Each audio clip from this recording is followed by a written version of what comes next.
Hi అండి అందరికీ welcome back to Sushanti vlogs channel. ఈ రోజు మా మమ్మీ ఫ్రెండ్ తమిళియన్స్ అనమాట. ఆంటీ పేరు వచ్చేసి లక్ష్మి ఆంటీ, మేము పిలుస్తాము తమిళ లక్ష్మి ఆంటీ అని చెప్పేసి. సో వాళ్ళ ఫ్యామిలీ వచ్చారు కాబట్టి మేము ఈరోజు ఇంట్లో వంట చేద్దామంటే వాళ్ళే చెప్పారు ఈరోజు ఇంట్లో వద్దు బయట వెళ్ళి తిందామని చెప్పారు. సో అందుకే మా ఇంటికి దగ్గరలో ఉండే నందన ప్యాలెస్కి అయితే వెళ్ళాము. రీసెంట్గా అది ఓపెన్ అయిందనమాట. అది ఆంధ్ర స్టైల్లే. సో ఈరోజు ఏమేమి తింటామో ఏమనేది మీరు మాతోనే ఉంటే మొత్తం షేర్ చేసి చూపిస్తాను. ఇంకేమాత్రం లేట్ లేకుండా వీడియోలోకి వెళ్ళి చేసేద్దామా. So now let's get into the video of the Sushanti vlogs.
హోటల్లో దొంగలు ఉన్నారో జాగ్రత్త. ఈ టైటిల్ ఎందుకు చెప్పానంటే ఎప్పుడు కూడా హోటల్కి వెళ్ళినా కూడా మన ఆడవాళ్ళం అందరం ఇలా లాస్ట్లో సోంపు ఇచ్చేటప్పుడు ఒక టిష్యూ పేపర్లో ఒక 2-3 టేబుల్ స్పూన్ సోంపు వేసుకుని రావడం అలవాటు అండి. సారీ అందరు అలా చేస్తారో లేదో, నేను మాత్రం ప్రతిసారి వెళ్ళినప్పుడు ఇలా తెచ్చేది నాకు రెగ్యులర్ అలవాటు అనమాట. సోంపు మాత్రం ఇంకేది లేదండి.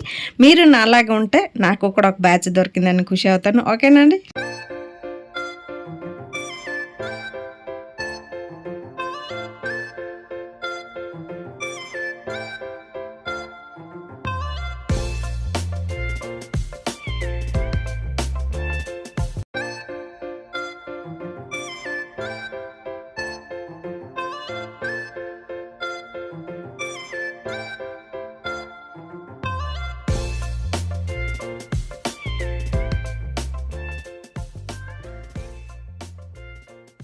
సో తినేసి మాకు ఇంటి వరకు డ్రాప్ చేశారనమాట. మేము ఇంటి నుంచి అంటే మా ఊరు నుంచి తెచ్చిన అప్పడాలు, అలాగే మొన్న ఇంట్లో చేసిన డ్రై ఫ్రూట్స్ లడ్డూలు, ఇంకా మామిడి పండుది ఒకటి ఉంటుందండి. సో అది కూడా వాళ్ళకి ఇచ్చామన్నమాట. మా అత్త ఇచ్చింది.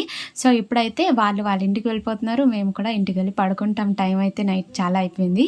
Hope you all enjoy this video అనుకుంటున్నాను. వీడియో నచ్చినట్లుంటే ఒక లైక్, షేర్, సబ్స్క్రైబ్ చేయండి.